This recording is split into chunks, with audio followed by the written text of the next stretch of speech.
വരാനുള്ള തിരക്കൊണ്ട് എൻ്റെ പഠിത്തമെല്ലാം സ്റ്റോപ്പ് ചെയ്തിരിക്കണോണ്ട് ഞാൻ മാതാവിനോട് ഞാൻ പോയി എഴുതി പോയി പാസ്സായാലും പിന്നെ ഞാൻ എങ്ങനെ ഇനി ഉടമ്പടി പുതുക്കി ഇങ്ങനെ ജീവിക്കും എന്താണെന്ന് വെച്ചാൽ എൻ്റെ ഒരു ആഗ്രഹം ഡേറ്റ് ഇട്ട് ആ ഡേറ്റിൽ തന്നെ പാസ്സാവണം എന്നുള്ളത്. പെട്ടെന്ന് എൻ്റെ കസിനെ ഞാൻ നോക്കിയപ്പോൾ 2 ടിക്കറ്റ് ബസ് ടിക്കറ്റ് കിട്ടി. അങ്ങനെ ഞങ്ങൾ ജൂൺ 16 തന്നെ ബാംഗ്ലൂർക്ക് പോയി. 17 എൻ്റെ ഹസ്ബൻഡ് ഇവിടെ വന്ന് ഉടമ്പടി പുതുക്കി.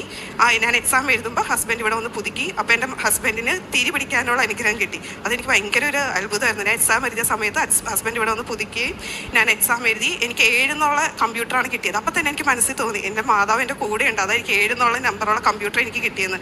ഞാൻ കാശ് രൂപ എൻ്റെ കയ്യിൽ അവിടെ അങ്ങനെ എക്സാമിൻ്റെ സമയത്ത് നമ്മുടെ മേത്തൊന്നും പാടില്ല, പക്ഷെ ഞാൻ ഡ്രസ്സിൻ്റെ ഇടയിൽ കാശ് രൂപ ഒളിപ്പിച്ച് വെച്ചിട്ട് എന്നാൽ എക്സാം എഴുതിയത്. ഭയങ്കര പാടായിരുന്നു. എന്താണെന്ന് വെച്ചാൽ എനിക്ക് ഒന്നും ഓർമ്മയില്ല, ഉറക്കവും ശരിയല്ല. എന്താണെന്ന് വെച്ചാൽ കാനഡ ടൈം ഇവിടുത്തെ ടൈം വ്യത്യാസം ഉള്ളതുകൊണ്ട്, ജെറ്റ് ലാഗ് ഉള്ളതുകൊണ്ട് എൻ്റെ ഉറക്കമൊന്നും ശരിയാവാതെയാണ് ഞാൻ പോയി എക്സാം എഴുതിയത്.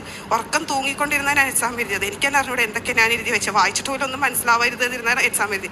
അങ്ങനെ 150 ക്വസ്റ്റ്യൻസ് എനിക്കുണ്ടായിരുന്നു. അത് മൊത്തം ക്ലിയർ ചെയ്തു. ഞാൻ പിറ്റേ ദിവസം ഇവിടെ എത്തി. രാവിലെ തന്നെ ഇവിടെ വന്ന് കുർബാന കൂടി. എക്സാം റിസൾട്ട് അന്ന് വരും, പിറ്റേ ദിവസം വരേണ്ടതാണ്. അപ്പം ഞാനും ഹസ്ബൻഡും കൂടെ രാവിലെ വന്ന് കുർബാന കൂടി.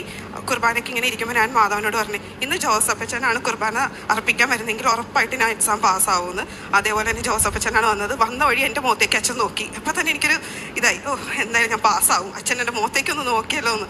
അങ്ങനെ ഞങ്ങൾ കുർബാന കൂടി. ഞാൻ മൊബൈൽ നോക്കിയപ്പോൾ എക്സാം സാധാരണ വെളുപ്പിന് 5 മണിയാകുമ്പോൾ റിസൾട്ട് വരണതാണ്. 5 മണിക്ക് റിസൾട്ട് വന്നില്ലെങ്കിൽ ഞാൻ തോറ്റു. ഞാൻ വിചാരിച്ചു കുർബാന കഴിഞ്ഞിട്ട് നോക്കാമെന്ന് വിചാരിച്ചിരിക്കുമായിരുന്നു. നോക്കിയിട്ട് മെയിലൊന്നും വന്നിട്ടില്ല. അപ്പം ഞാൻ വിചാരിച്ചു തോറ്റിട്ടുണ്ടാവുമായിരിക്കും, അതായിരിക്കും വരാതിരുന്നതെന്ന്. അങ്ങനെ ഇത്തിരി നിരാശയോടെ ഞങ്ങൾ വീട്ടിലേക്ക് പോയി. എന്നാലും ജോസഫച്ചൻ തന്നെ നോക്കിയതാണല്ലോ, അപ്പം എന്തായാലും ഞാൻ പാസ്സാവുമായിരിക്കും എന്നുള്ള ചെറിയ പ്രതീക്ഷ ഉള്ളിലുണ്ടായിരുന്നു.